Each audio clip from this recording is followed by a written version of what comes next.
So we have to figure out the increasing stability of conformations. Now, first of all, let's talk briefly about that. When it comes to conformations, what are the key things to remember? So for conformations, remember that there are two templates that we're thinking about.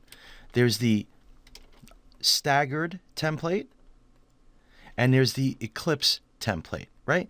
Now, remember that we can look at this from either a Newman projection or from like a side view, or like a side of a car view.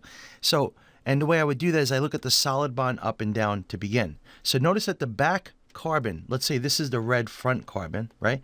The back carbon is behind that big circle. So the back carbon has a solid bond from below, right? And then it's across to the next carbon, the red carbon, right? And the red carbon has its solid bond pointing straight up, like that. So that's number one. So now I have this illustrated. So this solid bond from the back is going like that, and then you go to the front and it goes up. So it's like that.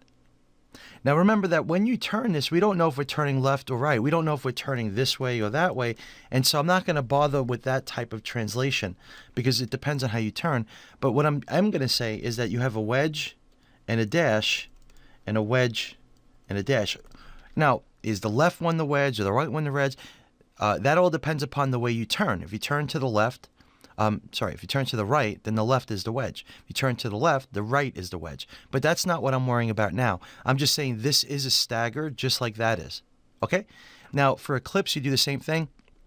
Here's an eclipse template. The red carbon's in front with its bonds. The back carbon has a solid bond up. Remember, we always look at the vertical, not the horizontal. So we look at the vertical. And on the vertical, the back and the front carbon have their bond pointing up. So it looks like this. It's up, across, up. Now, I could have drawn it down. I could have made it like that. That's still eclipsed, right? But now the solid bond's pointing down. It doesn't matter because whether it's solid up, up, or solid down, down, it's not going to make a difference, right? It's just flipping this. So anyway, so here's an example of that. And again, without worrying about which one's wedge and dash, there is a wedge and there is a dash. Okay, so what you need to realize, and the reason why I did this review, and you might say, well, why'd you do this? Well, first off, we have to know this, right? You have to understand how to interpret things from both this point of view, which is easy, and this point of view, which is not as easy. Now, the second thing you have to do is you have to realize how this relates. Like, so for example, I always look at my solid bonds and realize that whatever's on the wedge is on the same side, right? So this wedge and this wedge are sensing each other. And this back and that back senses each other. Same thing here. Wedges sense each other and back sense each other. Now the solid bonds in this case also sense each other. They're next door. But here they're not. They're opposite of each other.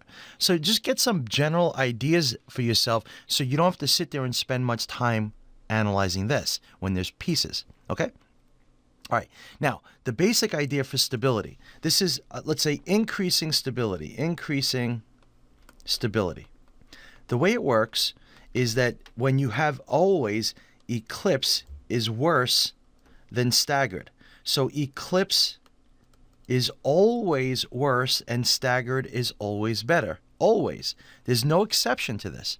Okay? So you have to just remember that if you see an eclipse drawing, it's definitely better than, staggered drawing, it's definitely better than eclipse, always. So eclipse is here, and then staggered's here. Now remember, there are two types of staggered to think about, and I guess you could think that there's two types of eclipse. Let's say you have A and B, and they represent something big, or whatever it is. Then there are two types of eclipse. There's an eclipse where A and B are eclipsing, but then there's an eclipse where A and B are not eclipsing. Okay, so it turns out that the bigger groups, assuming A and B are big groups, they're best not eclipsing each other. So this is the most unstable right here because the big groups are on top of each other. Here, they're not. They're on top of something else, something smaller, right? Same thing applies with staggered. When you have staggered, if let's say this is A, here's H and H, here's A, H and H.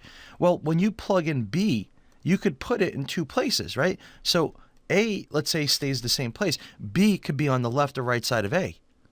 Or B could be down below.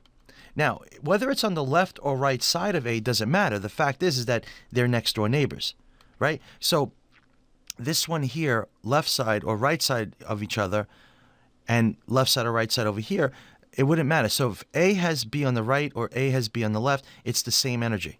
Okay? But this is not as stable as this one, right? And this is the pattern. If this makes sense, then you're awesome. This is what you need to know. These are the common or the obvious patterns that you need to know. So now let's talk about what type of pattern this is. This has torsional strain, right? Torsional. Whenever you have eclipse in groups, they have torsional strain. This does not have torsional strain. I mean, I shouldn't say not, because even A with H has torsional strain. But the question is how much of it. So in general, eclipse you can think of as having torsional strain. Okay, that's the strain that's attributed to eclipse. But staggered does not have torsional, right? Staggered has gauche interaction or gauche strain. We also say steric strain, right? So gauche or steric, same thing. So steric, gauche, they mean the same thing. So whenever the neighbors are right next door, the big groups, there's steric. But you don't have, or gauche, same thing, or gauche. You don't have gauche interactions if they're not next door to anything big. So if A is next to an H, there's no steric, there's no gauche. Like there's none of that, right? And again, these are two words that mean the same thing. Okay? So there's no gauche or steric. But if they're next door neighbors, there is. Here, torsional always exists. So whether it's torsional between A and B or even torsional between A and H, there's something here. The only time that you'd probably have no torsional or very small is H to H. But don't worry, just think of torsional as always associated with eclipse. So if you think of it that way, you're good. Now, this is much further of a review than we needed, but I figured let's take a moment to do that, right? So now let's answer this problem. So when I look at this, first off, they're telling me S3-methyl. Now, they could have tricked us and, let's say, put an R somewhere, right, instead of an S. But they didn't. I'm not going to bother looking at that because I know they didn't do that. That would be a problem because, you know, so many people would miss that idea. But yeah, they could have. I mean, they could have started by making one of these not even S and making an R compound. All right. So, I'm going to assume that that's not the case. And you're right to do that because, like I said, people wouldn't catch that. So let's assume these are all the proper configuration. What we really care about is this pattern down here. So first off, what is the first one? Is this first molecule staggered or eclipse? So I look at this, I say, okay, here's my bond. There's a solid bond down and a solid bond up. So that's staggered, right? Now I know it's staggered. What about the next one? Well, here's my bond between them, and here's the solid bond down, down. That's eclipse, right? That's an eclipse. The solid bonds are on the same side. And this is also eclipse. You see that?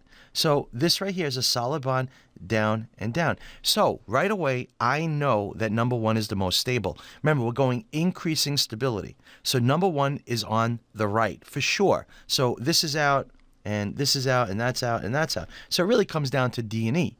Now, of course, you got to figure out D and E, but, you know, I just want to rule things out in case there was only one. Okay, now, as far as eclipse go, there's a difference, right? Because when you're eclipsing, you can eclipse big groups or not. And so let's see if the big groups are eclipsing each other. Well, when I look at this closely, I notice this one, that the methyl is on a wedge, and so is the ethyl. So they're eclipsing each other, right? This ethyl is not. This ethyl is not eclipsing anybody. There's an H across from it. Oh, I'm sorry, I shouldn't say eclipsing. Yeah, eclipsing. That's fine, because this is eclipse. So this ethyl is across from an H, which is not an eclipsing group that we have to worry about. But the two methyl ethyl are. So here's our big groups eclipsing. And so that's bad. Notice that here, there is no big groups eclipsing. The ethyl is eclipsing an H. The methyl is eclipsing an H. Sorry, the ethyl is eclipsing the H, and the same thing with methyl. So notice how every eclipse is with an H. So this is worse than this one, right? So remember that when you're eclipsing, when you're in the eclipse, you'd rather a big group not eclipsing a big group, like this, an A with an H and a B with an H. And that's what we see here in the middle one. So this ethyl with an H, whoever's wedge is on the same side, whoever's dash is on the same side, whoever's solid bond is on the same side, right? So 3, 2, 1 is the correct answer. E is the answer.